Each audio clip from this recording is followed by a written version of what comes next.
Tafsir of Surah Fatihah, Part 4 of 6. 5. How the God sustains and evolves the universes by extending several of his elementary souls, force fields, ruhs, into the space. We have got some idea about the souls. The souls can be defined as under ruh, elementary soul. A ruh is an elementary soul. It is an elementary force field designed to act in fixed patterns, which can hold Haiti influence an intended entity and command it to act in intended patterns. Nafs, composite soul. A nafs is a composite soul. It is a combination of two or more elementary force fields, ruhs, elementary souls, which sustains a system, living or non-living, and determines its form, nature, and activities. Most likely, Allah had been an eternal nafs long before He began the creation. At that time, there was nothing except Him. He developed His body in form from a part of His nafs. He absorbed. A nafs is not dependent on space. We know that the part of nafsin wahidatin, gut force, from which the universe was created, had been in a point or in a very small sphere. Similarly, the nafs of Allah can remain in His body in form, though the nafs is unimaginably huge, extremely powerful, and dynamic. Now we can discuss how Allah having a form can be everywhere. Allah in form is sustaining and evolving the universes from the arsh existing beyond the universes. He exists everywhere in the universes by extending several force fields of His nafs beyond His body and form. The process is called istawa, thumma istawa. Moreover, extended and infused His force, ila isamai, into the sky. While it had been smoke, He said to it, smoke, and to the lands, come ye together willingly, or unwillingly. They said, we do come in willing obedience. So He completed them as 7 skies in 2 days, and inspired in each sky its affairs. Al-Quran 41-11-12. The command in above verse, come ye together, willingly or unwillingly, must be related to a ruh, elementary soul, force field, as according to the Quran, command of Allah is often given as ruh. The command was given to the smoke and the lands. So the command was gravitational force that brought the smoke and lands together. Allah extended and infused the force, gravitational force, into the universe. In other words, He did istawa into the universe. The nafs of Allah may comprise 99 known and unknown force fields, elementary souls, ruhs, or more. He has extended 15 to 20 force fields beyond His body in form to sustain and evolve the creations. He has extended the force fields together as His hands of nafs. Allah has designed the leading parts of the extended force fields, elementary souls, ruhs, at His willpower to act in fixed patterns. For example, one's arm, including forearm, is mere extension of one's body, but the hands are designed to perform the acts. Similarly, the leading parts of His hands of nafs are designed to act in fixed patterns. So we view some of their effects as natural laws, such as the laws of gravity. Allah sustains this universe by the right hand of His nafs, as the following verse says, and not they honored Allah, true honor, while on the day of resurrection, the land of judgment, is assembling in His hand, and the skies, samawat, this universe, rolled up in His right hand. Glory be to Him, and high is He above what they associate. Al-Quran 39-67. Both the hands mentioned in above verse are right hands of His nafs, according to the hadith. Allah sustains the arsh by the left hand of His nafs. Allah is He who raised the skies, instead of immersing into the big crunch that ye can see. Then He did istawa into the arsh by extending and infusing the left hand of His nafs. He has subjected the sun and the moon to the fixed natural laws, effected by the right hand of His nafs. Each one runs for a term appointed. He does regulate all affairs. Al-Quran 13-2. Allah sustains the Jannat through the Arsh. In addition, Allah has extended several force fields, elementary souls, ruhs, of His nafs through His face and form. So He has face of nafs as well. Allah in form has 2 eyes like the eyes of a human, but He has 7 eyes on His face of nafs. His seeing related to His eyes of nafs covers every layers and dimensions of total creation. He is far beyond our imagination. So the force fields of His face of nafs are designed for His hearing and seeing. He sees, hears, and knows everything instantly. And for Allah the east and the west, so wherever you turn, there is the face of Allah. Indeed, Allah is all-encompassing, all-knowing. Al-Quran 2-115. His hands of nafs will seize into His body and form when the universe will collapse into the Big Crunch. Only His face of nafs will sustain the Big Crunch. He will then reprogram and relaunch the Big Crunch, Big Bang 2, for the 3rd cycle of the universe. All that on it will perish, but will abide the face of nafs, of thy Lord, full of majesty, bounty, and the honor. Al-Quran 55-26-27. And call not besides God on another God. There is no God but He. Everything will perish, except His own face of nafs. To Him belongs the command, and to Him will ye be brought back. Al-Quran 28-88. Soon after the relaunch, Big Bang 2, He will take the universe back into the right hand of His nafs, extended again. At least one of the extended force fields of His nafs is not designed to act in fixed patterns. So it is called Holy Soul, Ruhul Qudus. He uses it for special purposes. Note, Qudus is one of 99 names of Allah. So the Ruhul Qudus, Holy Soul, should be an elementary soul, force field, Ruh, of Allah. It can be called Ruhullah as well. However, if the Holy Soul, Ruhul Qudus, Ruhullah, is infused into Gabriel for a specific act, then Gabriel is overpowered, and he may be called Ruhul Qudus while describing that act only. For example, one may say, Ruhul Qudus planted a clone baby into the womb of Mary. But one should not say, Ruhul Qudus brought the verses to Prophet Muhammad, Pbuh. In this case, one should call him Gabriel. I cite 2 cases as another example. Case 1. Suppose Jesus said, "Give me a pot of water." In this case, Jesus as a simple human was asking for a pot of water to drink. Case 2. Suppose Jesus said, "I am the light of the heaven and earth," as said in Holy Bible. In this case, Jesus being infused and aided by the Holy Soul was saying, who Almighty God was. Allah in form looks like a human, but He has face of nafs, hands of nafs, and legs of nafs as well. After the final judgment, Allah will extend and infuse a leg of His nafs into this universe, samawat, instead of a hand of nafs. The face of nafs, the hands of nafs, and the legs of nafs are invisible, because the forces are invisible.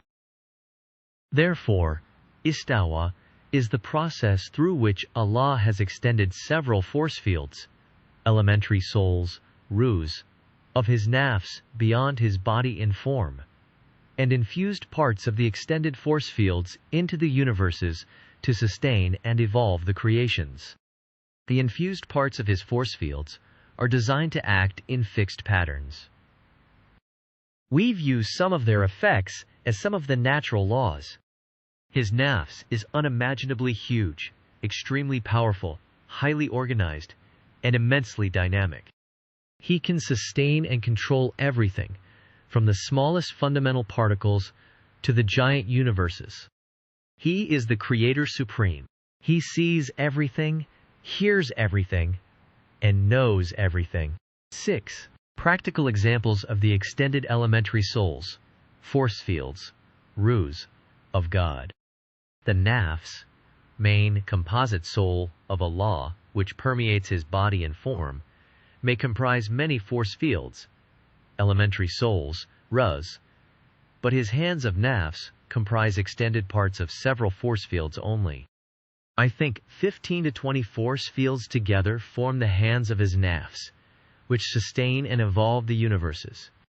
Several likely gravitational force, dark energy, vacuum energy, quantum fields, space and God. 6.1 Gravitational force.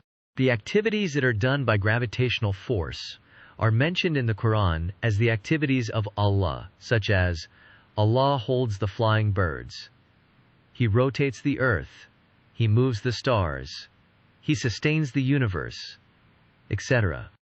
Do they not see the birds, controlled in the atmosphere of the sky?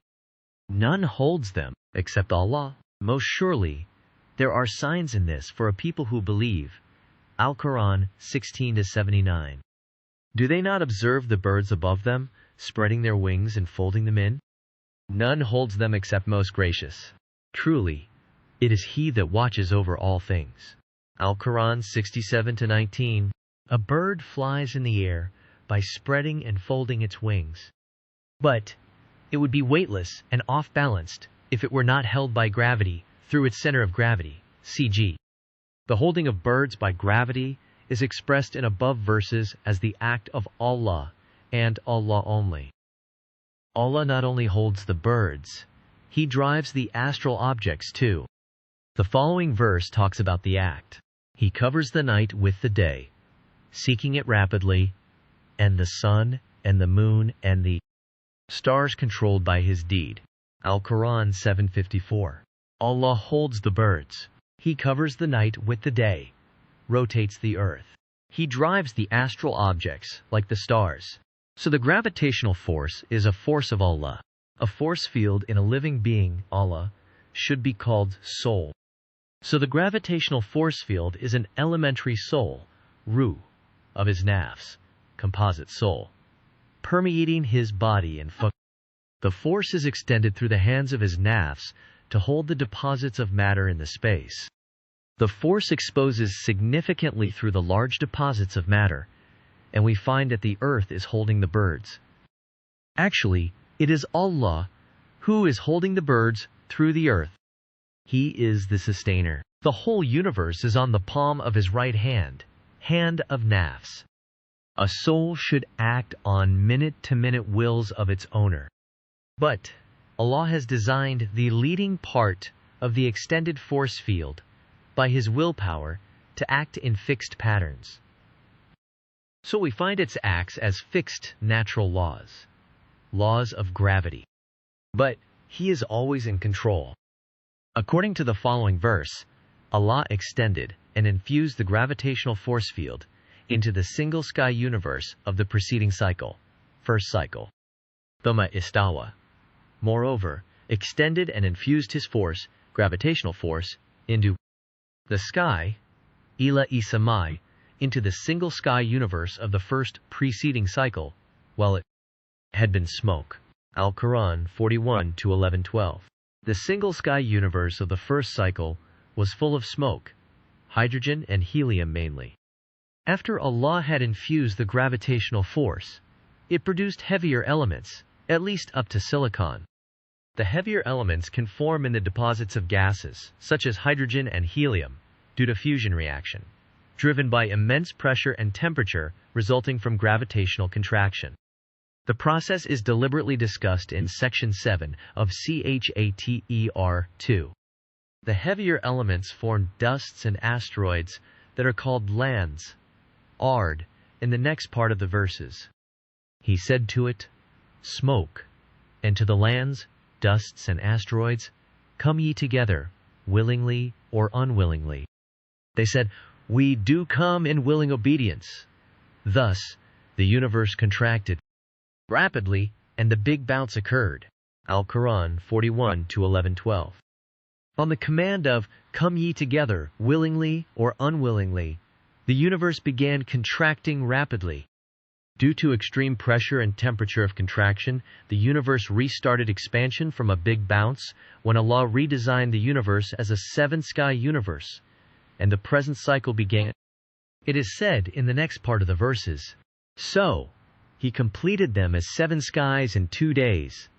7-sky universe of the present cycle began, and inspired in each sky its affairs.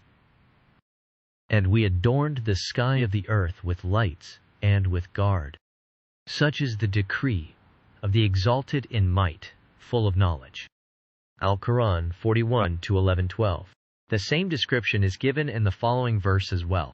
He, the one who created for you what was in the assembly of lands, in the contracted universe of the preceding cycle. Moreover, extended and infused, Thumma istawa, his force, gravitational force field, into the sky, and fashioned them into 7 skies. And he of everything is all-knowing. Al-Quran 2:29. Figure 1.11. The Quran's model of cyclic universe. There are 7 skies in the universe. Each sky contains many galaxies.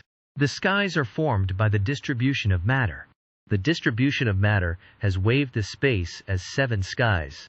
The skies are supergiant waves of space, one inside another, like the peels of onion.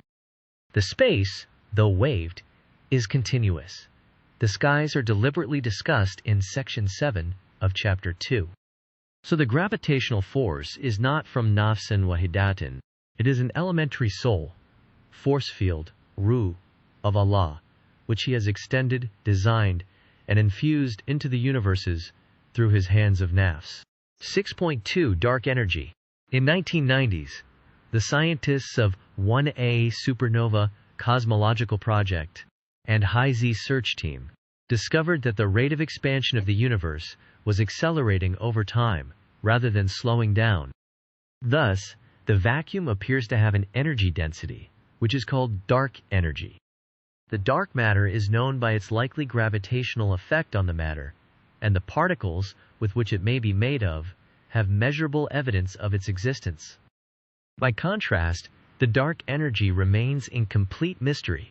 The name dark energy refers to the fact that some kind of stuff must fill the vast reaches of mostly empty space in the universe in order to be able to make space accelerate in its expansion.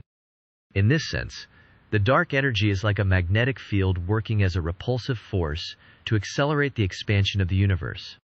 The initial configuration of the universe should have been exceptionally perfect for life to exist. If the density of dark energy were slightly higher, the universe would tear apart.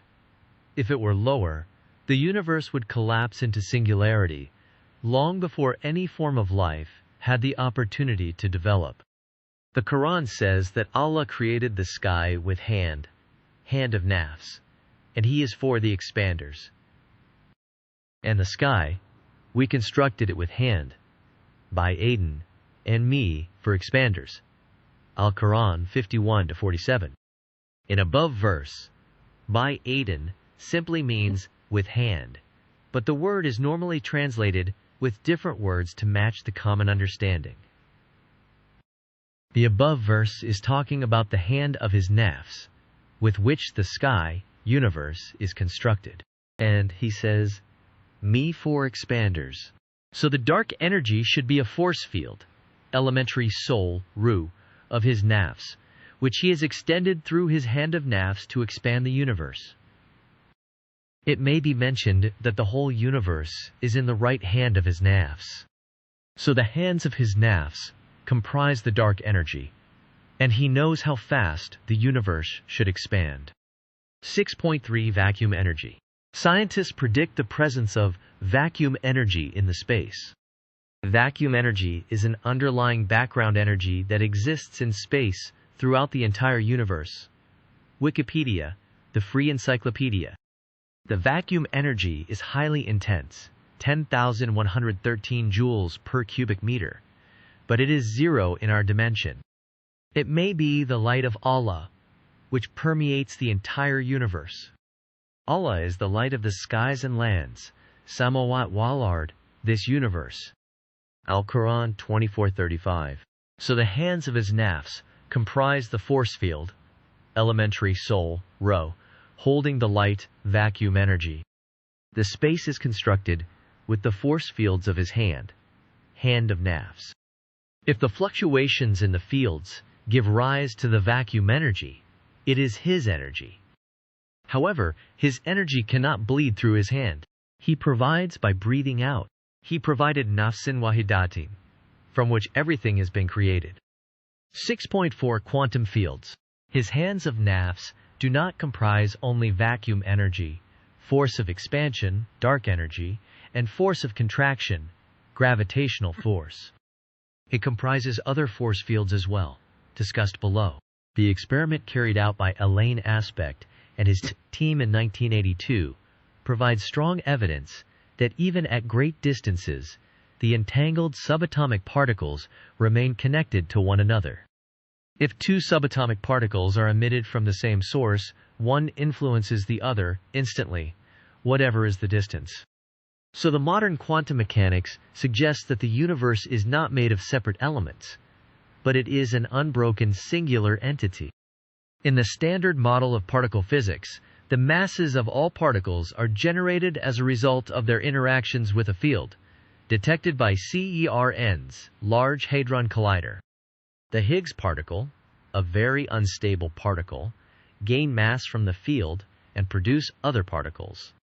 Scientists think that there are 12 fields and 4 fundamental forces that produce the universe.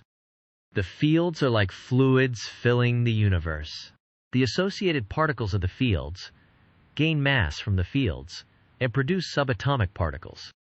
Ultimately, the fundamental forces such as magnetic force field, strong nuclear force field, and weak nuclear force field, except the gravitational force, capture the subatomic particles and produce the atoms.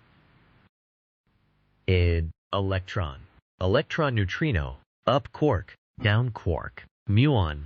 Muon neutrino, strange quark. Charm quark. Tau. Tau neutrino, bottom quark, top quark. Figure 1.12. Elementary particles. However, the associated particles do not derive anything from the fields.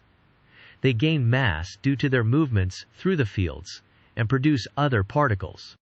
The fields are extended elementary souls of God, and the associated particles are from the nafsin wahidatin that God provided from himself to create everything.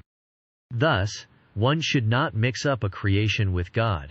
The scientists are looking at the above-mentioned force fields. There may be more. Allah sees, hears, and knows everything instantly. Finally, there are several theories that attempt to explain the creation of matter. These theories are often grandiose, as they endeavor to explain creation without God. Simply put, Allah designed force fields, such as the magnetic field and the strong nuclear force field, by his hand of nafs, to operate within the atom. These force fields captured light, photons, to produce atoms. The photons captured by magnetic fields became electrons, while those captured by strong nuclear force fields became protons. Thus, the universe is created from RUS, elementary souls, force fields, and light. 6.5 Space and God. 15 to 20 force fields, including quantum fields, gravitational force, dark energy, vacuum energy, etc., constitute his hands of nafs. His right hand of nafs constitutes the space of this universe. It is said in the following verse, "And the sky, space, we constructed it with hand of nafs, and me for expanders." Al-Quran 51-47. The above verse is calling the universe sky, singular sky. So it is talking about the single sky universe of the preceding cycle, first cycle. He put a part of nafsin wahidatin in the palm of his right hand of nafs. He transformed the part into smoke, hydrogen and helium, mainly including small amounts of lithium, beryllium, boron, and carbon. The space of the single sky universe was uniform, and the matter spread evenly throughout the space. Later, he extended gravitational force into the single sky universe of the first cycle through his hand of nafs. The gravitational force produced heavier elements, at least up to silicon. When the Big Bounce occurred, He organized the universe as 7 skies by the distribution of matter, smoke, dusts, and asteroids into the space. The presence of matter waved the space as 7 skies, 7 sky universe present cycle. The 7 sky universe needed the dark energy to expand, which he extended through the same hand of his nafs at the end. He is sustainer and evolver from the level of elementary particles. Every inert thing is devotedly obedient to him. When he decrees a matter, he says to it, "Be," and it is. To him is due the primal origin of the skies and lands, this universe. When he decrees a matter, he says to it, "Be," and it is. Al-Quran 2-117. He can do whatever he may want to do, at any place, at any time. Even a human does not think without his will. 7. How the God became God. It is likely that Allah was an eternal nafs, composite soul, long before he started the creation. His nafs was a combination of known and unknown force fields, elementary souls, ruhs. He did not have a physical body and form at that time. There was nothing except him. A force field is eternal, and it possesses many inherent qualities. A few of the known qualities are discussed below. A force field is conscious by nature. The double-slit test proves that an electron, moving as wave, becomes particle when it is observed. So it is conscious and can decide to act accordingly. A force field possesses information. The smallest photon acts differently with different kinds of subatomic particles. It produces the lights of different colors at different energy levels, and so on. A force field has inherent emotions. A just-born baby can feel interest, distress, disgust, and happiness. So these emotions are not products of his brain. Moreover, a brain is a lump of matter. It cannot have emotions, whatever its design may be. These emotions are inherent properties of some unknown force fields of our souls. Thus, an extreme nafs, comprising many kinds of interactive known and unknown force fields, should possess extreme willpower, intelligence, and ability, resulting from its consciousness, emotions, information, power, and greatness. Therefore, Allah could develop his physical body from a small part of his nafs. He absorbed the rest of his nafs into his body in form. Then, he had a physical body with a nafs inside. His body in form may include many elements that he has not given to the creation, and his internal structure may be different. His body in form is not dependent on anything. A nafs is not dependent on the space. For example, the part of nafsin wahidatin, GUT force, with which the universe was created, was in the Big Bang. Mathematically, the Big Bang was a singularity, defined as a super-hot, super-dense point. So a huge nafs, GUT force, could remain in a point, or in a small sphere. Similarly, the nafs of Allah, which is unimaginably huge and powerful, can be in his body in form, even if his height may be equal to the height. As he developed his shape, he became more organized, intelligent, and capable. At one stage of his personal development, he separated, breathed out, a part of his nafs, called nafsin wahidatin. He extracted necessary force fields from the nafsin wahidatin and created the nafses of living creatures. The force fields that produce the nafses of living creature are not yet discovered. 2023. He created the arsh and a huge quantity of water from a part of the nafsin wahidatin. The water was filling the super space below the arsh. He created this universe, kursi, and several other entities from the leftover part of nafsin wahidatin. Allah initiated the creations at a suitable stage of his personal development. And he is sustaining and evolving the universes for billions of years. It has developed his intelligence and capabilities to an enormous height. Today, he is a smart creator, sustainer, and evolver. We are nothing in front of him, even at a comparative scale. He is a successful God indeed. He is one and only. So praise be to Allah, the sustainer and evolver of the universes, Alamin, most gracious, most merciful, master of the day of law. 8. Conclusion. Allah alone sustains and evolves the inert creations. None can help him in this aspect. An atom is too small to help, and a universe is too big. It is Allah who sustains the skies and lands. Samawat Walard, this universe, lest they cease. And if they should fail, there is none, not one can sustain them thereafter. Verily, He is most forbearing, oft forgiving. Al-Quran 35-41. Allah alone can do it, because He is evolving the universe in a single time scale, starting on the day of law, Yawm ad-Din. Praise be to the God, the sustainer and evolver of the universes, most gracious, most merciful, master of the day of law, Yawm ad-Din. Al-Quran 1-2-4. However, the living creatures have diversified activities. So, He had predicted their fates and invested angels to monitor them. The empire of angels is automated by a huge cybernetic system discussed in Section 9 of Chapter 6. Allah in form often comes down into the first, innermost sky by extending His kursi. He inquires about the deeds of humans to the angels. The angels say, "You already know what they have done," or words to that effect. Because though Allah in form usually remains in the Arsh, He exists everywhere too, by the extended elementary souls, force fields, ruhs, of His nafs.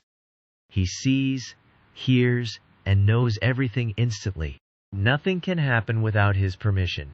Allah says, "Even then you say what they have done," or words to that effect. It means that Allah intensely checks the angels in respect of their recording of deeds and collecting memory data of the human beings. The day-to-day memory data and the record of deeds will be required for resurrection and judgment of a human. Finally, people ask questions. Following discussions will answer several of those. 8.1 His control on His nafs. A human cannot extend an elementary soul, force field, ruh, of his nafs into a side room and know what is happening there.